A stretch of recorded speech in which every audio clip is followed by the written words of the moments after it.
Star জলসার মেয়েবেলা ধারাবাহিকে অভিনয় করতে দেখা গিয়েছিল অর্পণ ঘোষালকে।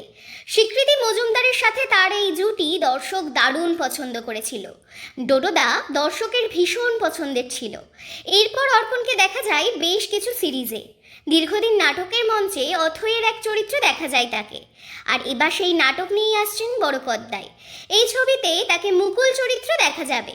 চরিত্র প্রসঙ্গে তাকে জিজ্ঞেস করা হলে বিশিষ্ট এক সংবাদ মাধ্যমকে তিনি জানান, 7-8 বছর ধরে আমরা মঞ্চে এই নাটক করে আসছি, ফলে একটা সুবিধে তো আছেই।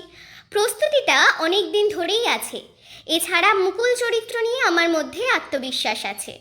থিয়েটারের মঞ্চ থেকে টলিউড যাত্রা, এই সফরের ব্যাপারে তাকে জিজ্ঞেস করা হলে তিনি বলেন, আমি যতটা বুঝেছি বাংলার অডিশনের পদ্ধতি বা কাস্টিং পদ্ধতি খুব একটা খোলামেলাভাবে হয় না। অধিকাংশটাই হয় যোগাযোগের ওপর নির্ভর করে। নিজের কাজকে ঠিক জায়গায় নিয়ে যেতে চাইলে সঠিক যোগাযোগের দরকার হয়, নইলে প্রতিভা থাকলেও সেটা নিয়ে এগোনো যায় না। নিজের অভিজ্ঞতা থেকে বলছি, বাংলায় এমনটাই হয়।